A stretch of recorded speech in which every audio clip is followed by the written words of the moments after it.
बिहार में नौकरी दिलाने के नाम पर ठगी का जो खेल है वह थमने का नाम नहीं ले रहा है। साथ ही ठग भोले भाले लोगों को ठगने के लिए तरह तरह के हथकंडे अपनाते रहे हैं।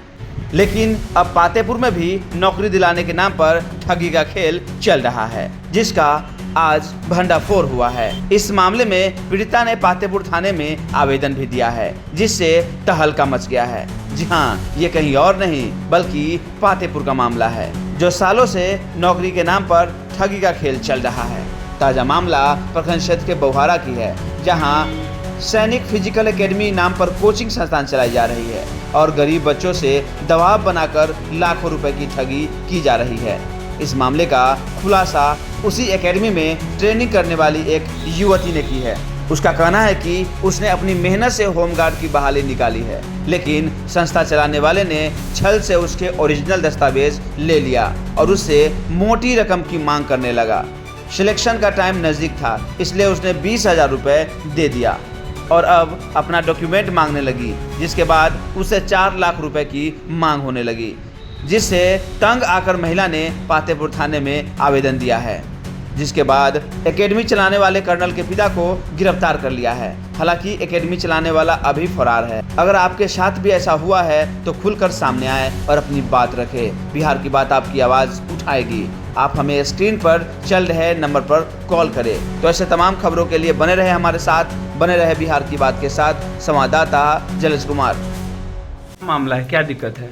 सर, बौहारा सैनिक सेंटर एकेडमी जो चल रहा है उसमें कर्नल है जो हम लोग फिजिकल से आए। नाम बताइए कर्नल का। कर्नल का नाम है लखिंदर कुमार उर्फ कर्नल। हमको बोला गया जब फिजिकल में से हम लोग आए तो वहाँ ट्रेनिंग करते थे। हाँ, ट्रेनिंग करते थे। 6 महीना हम ट्रेनिंग किए थे उसमें। तो हम फिजिकल में से आए, उसके बाद हम लोग के कॉल करके बुलाए कि आप लोग का फिजिकल अच्छा है, जो डॉक्यूमेंट लेके आइए वेरिफिकेशन के लिए, उसमें क्या क्या डॉक्यूमेंट कमी है जो देखा जाएगा। तो हम लोग लेकर गए, तो डॉक्यूमेंट लिए और गाड़ी की डिग्री में लेके वो चले गए। तो हम लोग बोले सर यहाँ चेक कीजिए, तो बोला नहीं हम घर पे जाके करेंगे। हम बोले चलिए ठीक है। उसको बाद नाइट में कॉल किए, आप 4 लाख रुपया हमें चाहिए। तो हम लोग बोले किस चीज़ का? सर हम तो खुद सब कुछ करके आए, तो आप ऐसा क्यों 4 लाख रुपया मांग रहे? वो बहुत हम लोग के प्रेशर देने लगे।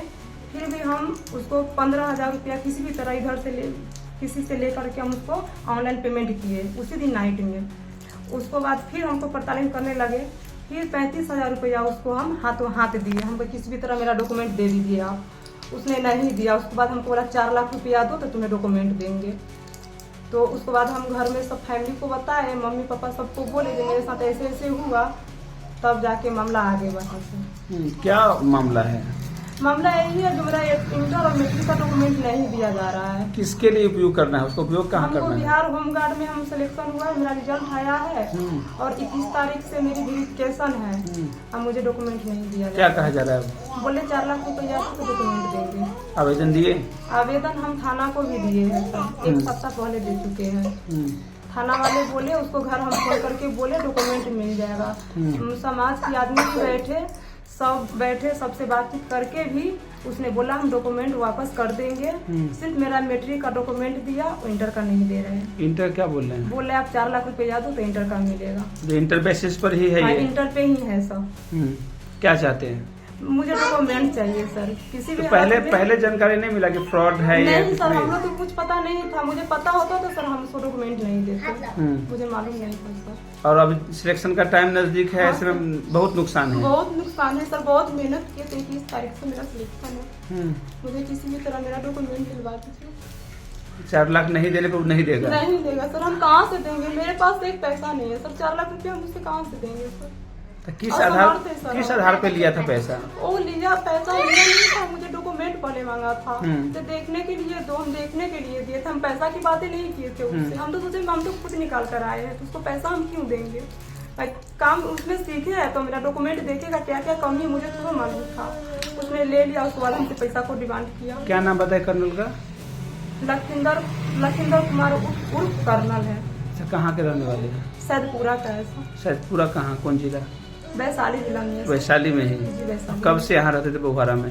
वो हमारा उसका बहुत दिनों से चल रहा है सर। वो खुद चलाते हैं? हाँ खुद चलाते थे। और भी उसमें टीचर 2-4 लड़का और भी है। ट्रेनर है कि अकेले? हाँ, उसमें है 2-4 ट्रेनर और हैं। कौन कौन? उसको नाम मुझे मालूम नहीं है सर। वो लोग भी इसमें सम्मिलित है कि नहीं है? वो सब है इसमें। हाँ। पर हमको नाम पता नहीं है। वो सब भी हमको घर पे आके धमकी दिया था जब हम एकेडमी पर गए थे पेपर लेने।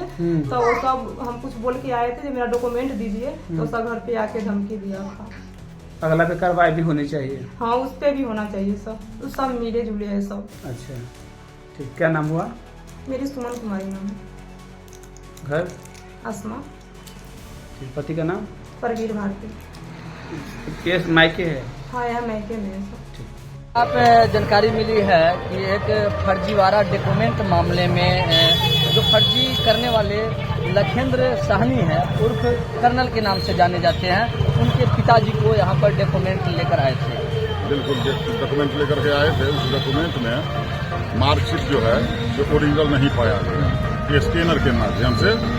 तो फिर उसको कॉल किया गया। वह लड़का 2 घंटा में कहा है कि हम लेकर के आएंगे और थाना में उपस्थित करेगा। उसके बाद जो होगा आगे की प्रक्रिया अपना होगा। जानकारी ये भी मिला है कि तकरीबन 1 हफ्ता पहले ग्रामीण पंचायत द्वारा पंचायत भी किया गया था, जिसमें वो सहमति जताया था कि मैं डॉक्यूमेंट जो पंच है उनके समर्पित कर दूंगा। हाँ समर्पित कर दिया था, पंचों के समर्पित कर दिया।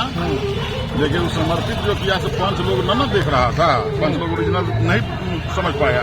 जब यहाँ आया, जब स्कैनर पर गया, तब उसको मालूम हुआ कि यह जो है मार्कशीट से 2 नंबर है। क्या कहेंगे, यह जो कहीं से कहीं फर्जीवाड़े का जो काम चल रहा है, यह समाज के लिए समाज का यह दोहन हो रहा है। समझे, बच्चे के लाइफ से खेलने का काम कर रहा है। ऐसे आदमी को बख्शना नहीं चाहिए।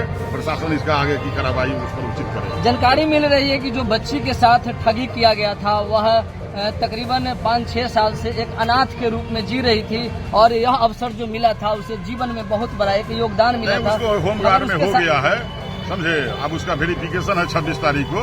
उसको ओरिजिनल सर्टिफिकेट मिलेगा, उसको नौकरी होगा ही। अब समझे, अब अनाथ है कि क्या है इसके बारे में हम कुछ नहीं। परिचय दीजिए। प्रशासन से क्या उम्मीद करते हैं, इसमें प्रशासन की कितनी भागीदारी है? या प्रशासन पूरा तत्पर है। प्रशासन एकदम पूरा जवाबदेही के साथ इसको मैंने लिया है और प्रशासन को मैं धन्यवाद देता हूँ। अपना परिचय दीजिए। नरेश कुमार ठाकुर, भाजपा नेता, फतेहपुर। ठीक।